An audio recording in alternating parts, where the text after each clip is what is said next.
What I'm about to show you was deliberately erased from economics textbooks. Everyone thinks America's money story begins with the dollar, but for 150 years, colonists built an entire economy on items you'd never recognize as currency today, and the system that replaced it robbed them blind. And while you've been trusting paper bills in your wallet, the same pattern of currency manipulation has been transferring wealth from your pocket to the financial elite. Right now. Every single day. In the next 12 minutes, I'll show you the hidden history of American money they pray you never connect to today. But I have to warn you, once you see how they've been playing this game for centuries, you can't unsee it. Here's something they don't teach in economics classes. For over a century, America's economy ran on seashells, dried leaves, and coins stolen from Spanish galleons, and it worked better than most modern currencies. Now let me show you how deep this goes. In 1627, Plymouth Colony was struggling. English coins were almost non-existent in the New World. The Pilgrims promised themselves they'd create a proper English economy, just like home. But here's what actually happened. They adopted wampum, purple and white beads made from quahog clamshells, as legal tender. These weren't primitive trinkets. They were a sophisticated currency system. The Wampanoag and other tribes had perfected over generations. A skilled artisan could produce 6 beads per hour. That scarcity gave them value. 6 white beads or 3 purple beads equaled 1. English penny debts were paid in wampum. Taxes were collected in wampum. Your rent? Wampum. The same pattern. A society adopted whatever held stable value and was difficult to counterfeit.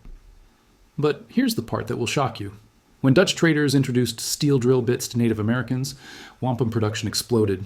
Inflation hit 50% almost overnight. The first American monetary crisis was caused by technological advancement. Sound familiar? And if you think seashells were strange, in 1619, Virginia established tobacco as legal currency. Not tobacco companies, not tobacco futures. Actual dried tobacco leaves. A planter named Thomas Rolfe woke up one morning with 20,000 pounds of tobacco in his warehouse. That was roughly 200,000 pounds of purchasing power, enough to buy a plantation, slaves, tools, and livestock. By 1630, overplanting crashed tobacco prices by 75%. The same pattern. Create too much of anything used as money, and everyone holding it gets poorer. But here's where it gets brilliant. Virginia started issuing tobacco warehouse receipts, paper notes representing tobacco stored in official warehouses. You could trade the note instead of hauling actual tobacco. These weren't IOUs. They were America's first paper currency, backed by something real. And this is where it gets dark. Warehouse inspectors were constantly caught accepting bribes to certify rotten tobacco as premium grade. Your paper note said one thing. The actual tobacco, backing it, worthless? The first American financial scandal was a bait and switch hiding rotten assets behind official paper, and Wall Street has been running that play ever since. By the 1690s, colonists were desperately short on currency. Britain intentionally restricted English coins to the colonies. It was economic control by scarcity. So Americans did something extraordinary. They used any foreign coins they could get their hands on. Spanish silver dollars, Portuguese joes, French louis d'or, Dutch lion dollars. By 1700, the Spanish dollar, pieces of 8 from Spanish treasure fleets, was the dominant currency in North America. Here's the twist. Because coins were scarce, colonists literally cut them into pieces. Cut a Spanish dollar into 8 wedges, and you had bits. 2 bits equaled $0.25. That's why we still say 2 bits for 25 cents today. The same pattern. When official currency fails, free markets create their own. What historians don't mention, the Spanish dollar remained legal tender in the United States until 1857, 51 years after the U.S. Mint started making official American coins. Why? Because Spanish silver was more trusted than early U.S. coins. Americans preferred foreign money over their own government's currency. Then came the Revolutionary War. The Continental Congress needed to fund an army, but had no gold or silver. Their solution? Print paper money called Continentals, backed by nothing except the promise of future tax revenue from a government that didn't fully exist yet. In 1775, Congress printed 6 million Continentals. By 1779, 225 million. That's 37 times more currency chasing the same amount of goods. A Philadelphia merchant named James Reynolds watched his life savings evaporate. In 1777, his $4,000 in Continentals could buy a house. By 1781, it bought a pair of shoes. The same pattern. Governments print money, prices explode, and savers are destroyed. Now let me make this personal. Right now, as you watch this, inflation is extracting roughly 3 to 7% from your savings every single year. Let me put a number on it. If you have $50,000 in a savings account, by 2034, that will buy what $35,000 to $40,000 buys today. That's not a prediction. That's monetary expansion, and it's designed to be invisible. Your coffee cost $2.50 5 years ago. Today it's $4.50. Your salary went up 10%, but your costs went up 35%. The difference? That's the hidden tax, and it's accelerating. The colonists who held continental dollars learned this lesson the hard way. The phrase, "not worth a continental," entered American English as a warning. Let me tell you about Bezaleel Howe, a Massachusetts farmer and Revolutionary War veteran. He did everything right. Fought for independence, saved his military pay in continentals, bought land on credit, expecting to pay it back with his saved currency. In 1780, the state of Massachusetts demanded he pay his debts and taxes, in hard currency only, not continentals. The paper money he'd risked his life earning, worthless? He lost his farm. His family became tenants on land they'd owned for 2 generations. His grandson later wrote, "My grandfather fought for freedom and died in poverty, robbed not by the British, but by the money changers who financed both sides." After studying 300 years of American monetary history, that statement hits differently now, because Bezaleel's story isn't unique. It's the pattern repeating itself across every generation. And now I'm going to show you why. So, who benefits from this? Picture the colonial merchant with warehouses full of British goods, trading depreciated paper for real assets. He's buying distressed farms for pennies while farmers starve. Or the Continental Congress delegate who printed himself extra currency before each new issue, spending it before inflation hit, knowing ordinary soldiers and farmers would bear the loss. They're not evil masterminds. They're doing exactly what the system rewards them to do. The system itself is designed to transfer wealth from those who save in currency to those who control its creation. And the brilliant part? Most people don't even realize they're the ones paying for it. Just like Robert Morris, the financier of the Revolution, who became one of America's richest men by speculating in depreciated continental currency, today's central bankers profit from monetary expansion while workers bear the cost. Fast forward to today. Right now, the Federal Reserve's balance sheet has exploded from $800 billion in 2008 to over $8 trillion in 2025. A tenfold increase, the exact same pattern.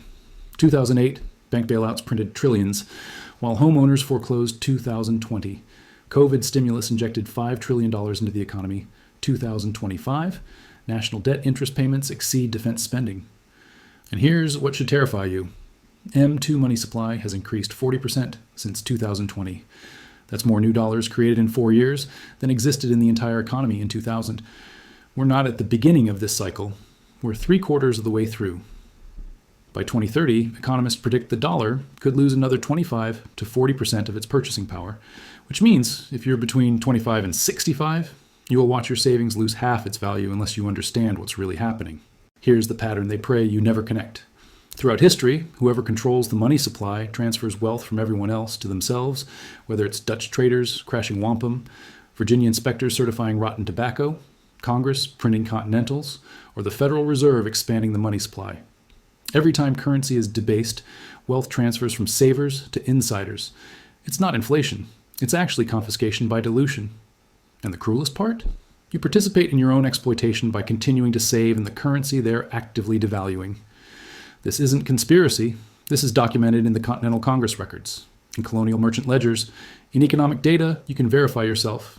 It happened with wampum in 1630, again with continentals in 1779, and it's happening right now with the dollar. The only question is, are you going to be one of the victims or one of the survivors? Right now, you're standing at a fork. Most people will close this video and forget it by tomorrow. They'll go back to trusting their savings account, assuming the system protects them, scrolling past the warning signs. But you saw something. You connected the wampum crisis to the continental collapse to the modern money printer. That's why I'm creating these videos, to reveal the patterns hiding in plain sight. There's more coming, much more. The history of banking panics, the gold confiscation of 1933, the Nixon shock. Every currency crisis follows the same playbook. The only question is, what are you going to do about it? So what do you actually do? First, calculate your inflation exposure, multiply your savings by 0.06. That's how much purchasing power you lose annually. Not someday, this is happening this week.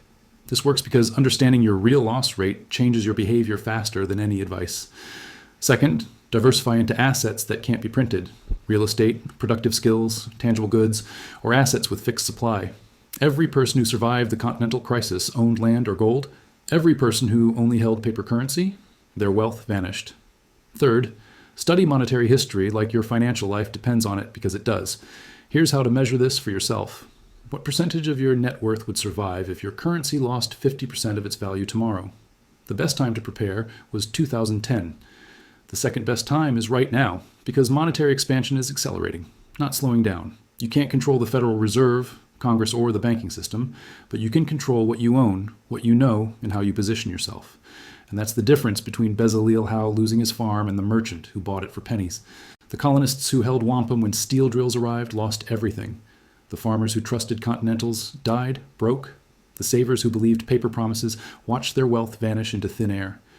Most people watching this will dismiss it as ancient history and move on with their lives. But if you're one of the few who recognize the pattern, if you connected these dots and want to see where else this leads, then subscribe to this channel. I'm digging through centuries of hidden financial history. The bank panics they don't teach, the currency collapses they've buried, the wealth transfers hiding in plain sight. Every video reveals another piece of the puzzle. This is just the beginning. There are more stories, darker patterns, bigger reveals. The 1933 gold confiscation, the Nixon shock of 1971, the 2008 bailouts. Every crisis follows the same playbook, and I'm breaking down each one. Hit subscribe. New videos coming soon, because once you start seeing the pattern, you can't stop.